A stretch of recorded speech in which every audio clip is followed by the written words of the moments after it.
Story selection, spy అంటారు, brother sentiment అంటారు, reincarnation అంటారు, సేవియర్ అంటారు, ఇవన్నీ చాలా సినిమాల్లో చూసేసాము. మా కోసం ఎవరో ఒకరు ఫైనలీ వచ్చారని ఒకళ్ళు ఎలివేషన్ ఇస్తారు. ఇంకా ఎన్ని రోజులు సార్ అన్న ఫీలింగ్ కలిగింది. రొటీన్ అనిపించింది భయ్య. విలన్ క్యారెక్టరైజేషన్ కూడా చాలా రొటీన్ గా ఉంది భయ్య ఈ సినిమాలో. హీరోయిన్ భాగ్యశ్రీ ఎవరైతే ఉన్నారో ఆమె ప్రీ రిలీజ్ ఈవెంట్ లో ఎక్కువసేపు కనిపించింది ఈ సినిమాలో కంటే. ఆమెకు అసలు రోలే లేదు ఈ సినిమాలో, సబ్స్టెన్స్ పక్కనెట్టండి. అండ్ ఆమె ఉన్న ఒక సాంగ్ కూడా లేపు పడేశారు. అదే లవ్ సాంగ్ ఉంటుంది కదా, ఆ సాంగ్ కూడా తీసి పడేశారు. విజయ్ దేవరకొండ ఇంకా సత్యదేవ్ గారి మధ్యలో సీన్స్ బానే ఉంటాయి, ఎమోషనల్లీ వర్కౌట్ అయ్యాయి. కానీ స్టోరీ రొటీన్ అవ్వడం వల్ల అండ్ ఫ్లాట్ నరేషన్ వల్ల ఈ సినిమా ఎక్కడ హై అవ్వదు భయ్య, సాగుతుంది అలాగా. నాగవంశీ గారు కింగ్డమ్ సినిమా 2 parts అని చెప్పినట్టు గుర్తు నాకు. కానీ at the end of this movie part 2 card పడలేదు. అంటే దాన్ని బట్టి అర్థమైపోతుంది మేకర్స్ కాన్ఫిడెన్స్ ఎలా ఉందో ఈ సినిమా చూసాక. ఆర్ మేకర్స్ అనుకున్నట్టున్నారు పార్ట్ 2 అని వేస్తే నవ్వుతారని, అందుకే వేయలేదేమో.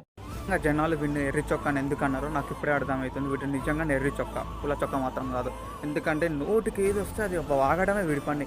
నిజంగా వీడికి తెలుసు ఒక మూవీ తీయాలంటే, ఒక ప్రాజెక్ట్ చేయాలంటే ఎన్ని ఇయర్స్ టైం పడుతుందో, ఎంతమంది లైఫ్స్ దాని మీద డిపెండ్ అయ్యి ఉంటాయి ఇంకా అప్కమింగ్ ప్రాజెక్ట్స్ చేయాలన్నా కానీ. నిజంగా వీడు ఎంత నెగిటివ్ వే అంటే వీడు మాట్లాడేది ప్రతిదీ నెగిటివ్ వేని. వీడు వ్యూస్ కోసం జనాలు సంకలు నగ్గుతామన్నా కానీ సిద్ధమయ్యేటట్టుండు వీడు ఇట్లా చేస్తుండు. నిజంగా నీకు తెలుసు గారు, నువ్వు తెలిసి కూడా ఎందుకు ఇట్లా చేస్తున్నా నాకు మాత్రం అర్థం. ఇలాంటి నా కొడుకులని పడేసి తనిన ఆశ్చర్యం లేదు రోడ్ల మీద. ఎందుకంటే వ్యూస్ కోసం, పాపులారిటీ కోసం ప్రాణాలు తీసుకున్నాం మనం. అసలు ఆశ్చర్యపోవాల్సిన అవసరం లేదు. ఎందుకంటే ఇంత మంచి మూవీని వీడు అసలుకి బ్యాడ్ రివ్యూ ఇచ్చిందంటే వీడికి మైండ్ ఉందో లేదో నాకు మాత్రం అసలు అర్థం కావట్లేదు. వీడే కాదు, వీడిని చూసి ఇంకెంతో మంది రివ్యూ ఇచ్చినారు. అసలు మీరు అవన్నీ పట్టించుకోకండి, మూవీ అయితే బాగానే ఉంది.